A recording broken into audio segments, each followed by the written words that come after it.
السلام عليكم ورحمة الله وبركاته. الحمد لله رب العالمين، والصلاة والسلام على أشرف الأنبياء والمرسلين وخاتم النبيين محمد مصطفى رسول الله صلى الله عليه وعلى آله وأصحابه أجمعين. أما بعد، فقد قال الله تبارك وتعالى في كلامه القديم وفي القرآن المجيد: أعوذ بالله من الشيطان الرجيم، بسم الله الرحمن الرحيم. وإذ قال عيسى بن مريم يا بني إسرائيل إني رسول الله إليكم مصدقا لما بين يدي من التوراة ومبشرا برسول يأتي من بعدي اسمه أحمد. قال نبينا صلى الله عليه وسلم: லஅனத்துல்லாஹி அலர் ராஷி வல் முர்தஷி. புகழ் அனைத்தும் இருவுலகை படைத்து பரிபாலனம் செய்கின்ற ரப்புல் ஆலமீன் அல்லாஹ் சுப்ஹானஹு வ தஆலா ஒருவனுக்கே சொந்தம். ஸலாத் என்னும் கருணையும் சலாம் என்னும் வீடேற்றமும் இரு உலக தலைவர் சர்தார் ஆலம் முஹம்மது முஸ்தபா ரசூலுல்லாஹி ஸல்லல்லாஹு அலைஹி வஸல்லம் அவர்கள் மீதும், அன்னவருடைய வாழ்க்கை வழிமுறைகளை தங்களுடைய வாழ்க்கையில் எடுத்து செயல்பட்ட சத்திய சஹாபாக்கள், தாபிஈன்கள், தபஅ தாபிஈன் நல்லவர்கள், குறிப்பாக புனிதமான மஜ்லிஸில் அமர்ந்திருக்கக்கூடிய நம்மவர்கள் அனைவர்கள் மீதும் வல்ல ரஹ்மான் அல்லாஹ் சுப்ஹானஹு வ தஆலா அவனுடைய வற்றா ஸலாத்தையும் வற்றா ஸலாமின் நம் மீது குறைவின்றி நிகழச் செய்வானாக. ஆமீன். கண்ணியத்திற்குரிய அல்லாஹ்வின் நல்லடியார்களே, ரப்புல் ஆலமீன் அல்லாஹ் சுப்ஹானஹு வ தஆலா உலகத்தில் வாழக்கூடிய மனித சமுதாயத்தை, உலகத்திலே வாழக்கூடிய மனித சமூகத்தை திருத்துவதற்காக, சீர்திருத்தம் செய்வதற்காக வல்ல ரஹ்மான் அல்லாஹ் சுப்ஹானஹு வ தஆலா இந்த பூமிக்கு லட்சத்திற்கும் மேற்பட்ட தீர்க்கதரிசிகளை, நபிமார்கள் அல்லாஹ் சுப்ஹானஹு வ தஆலா அனுப்பியிருக்கின்றான். அதில் இறுதியானவர்கள் முஹம்மது முஸ்தபா ரசூலுல்லாஹி ஸல்லல்லாஹு அலைஹி வஸல்லம் அன்னவர்கள்.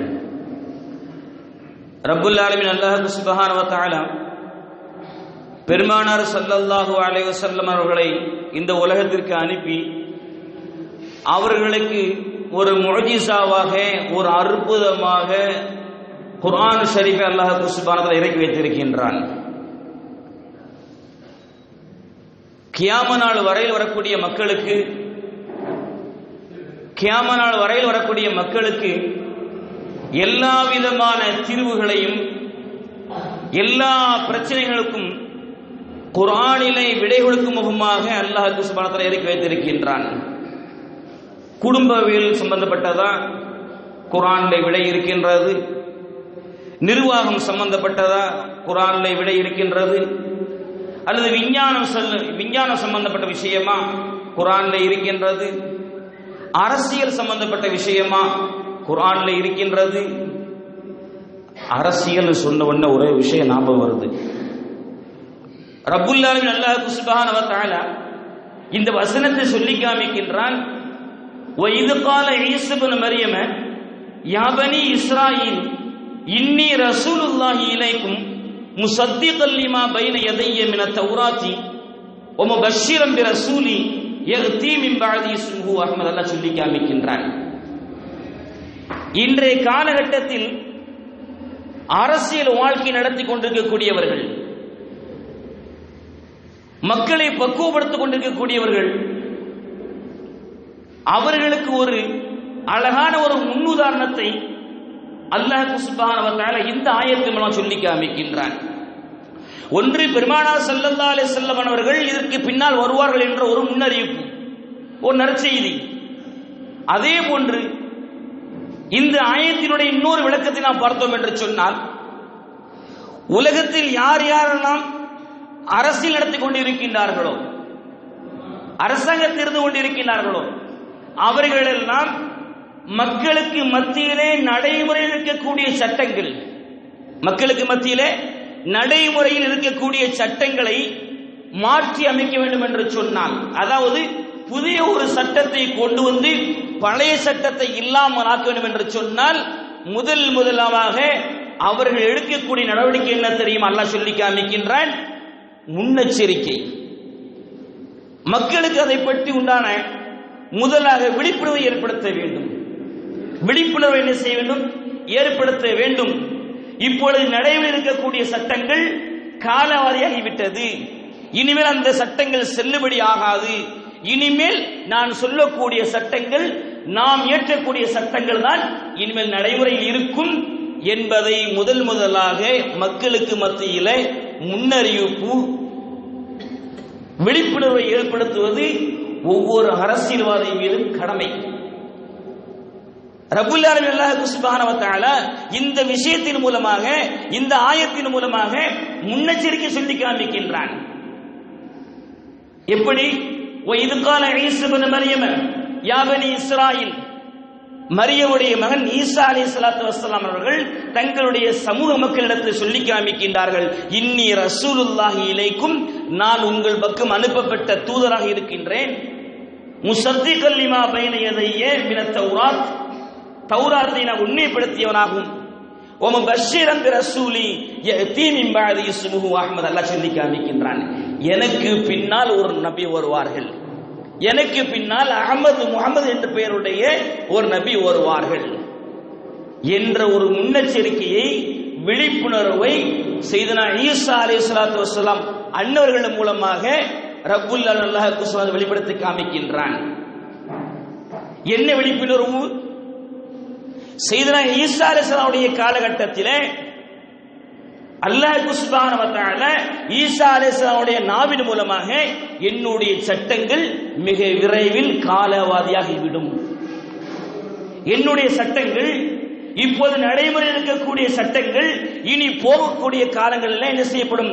காலவாதியாகிவிட்டு செல்லாமல் ஆகிவிட்டு எனக்கு பின்னால் ஒரு நபி வருவார்கள், அஹ்மது என்று சொல்லக்கூடிய நபி, முஹம்மது என்ற பெயருடைய நபி, அவங்க வருவாங்க, அவங்களுடைய சட்டம் இனிமே என்ன செய்வது? செல்லுபடி ஆகும். ஏன் சொல்றாங்க? ஏன் அல்லாஹ் சொல்ல வைக்கிறான்?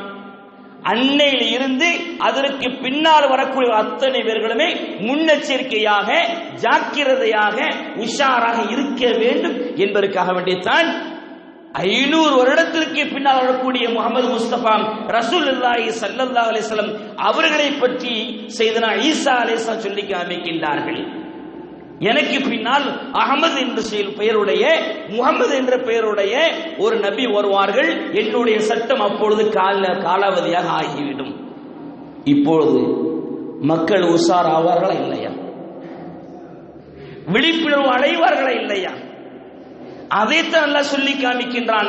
எந்த ஒரு சட்டத்தை இயற்றுவதற்கு முன்னதாக ஒரு சட்டங்கள் காலாவதியாகிவிட்டு, ஒரு சட்டத்தை அழித்துவிட்டு இன்னொரு புதியதாக ஒரு சட்டம் வருகின்ற பொழுது மக்களுக்கு மத்தியிலே அதை பற்றி உண்டான ஒரு விழிப்புணர்வை ஏற்படுத்தி, இது அல்லாஹ்வுடைய பாணி. விழிப்புணர்வு ஏற்படுத்தவில்லை என்று சொன்னால் நீங்க பார்க்கிறோமா இல்லையா? திடீரென அறிவிப்பு பார்க்கிறோமா இல்லையா? நம்ம 500 ரூபாய் 1000 ரூபாய்கள் செல்லாது. இதன் மூலமாக எத்தனை மக்கள் தன்னுடைய உயிரை எடுத்திருக்கின்றார்கள்,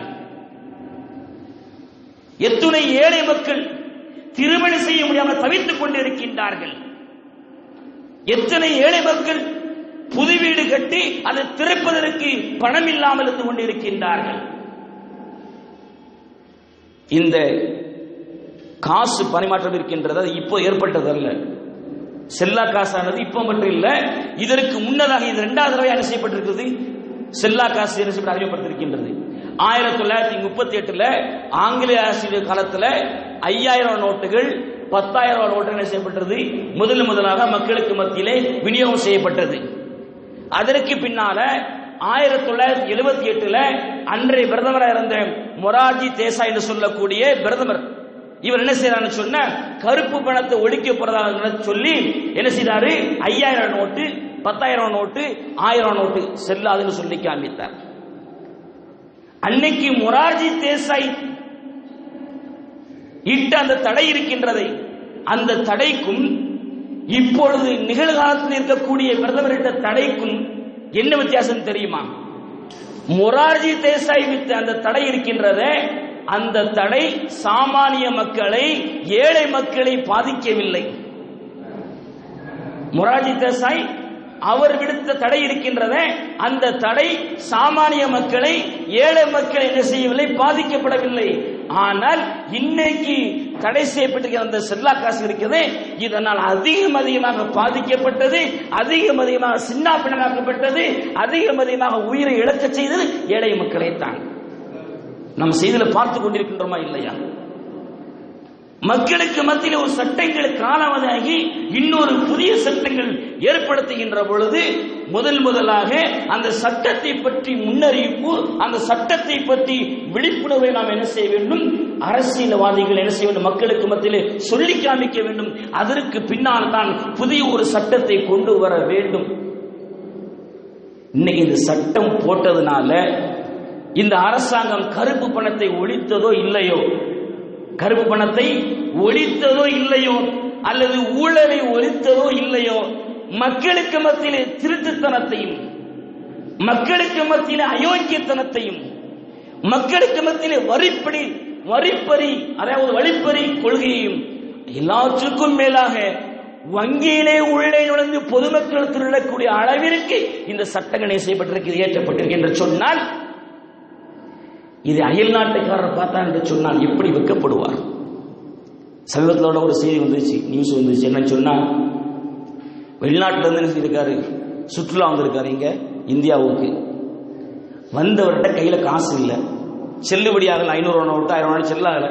என்ன செஞ்சாரு, கடைசியில் சர்க்கஸ் காமிச்சு, சாகசம் காமிச்சு என்ன செஞ்சாரு, பிச்சை எடுப்பதை போன்று என்ன செய்தாரு, அவரு பணத்தை வசூல் பண்ணார் சொல்லி ஒரு செய்தி வந்து இருக்குது.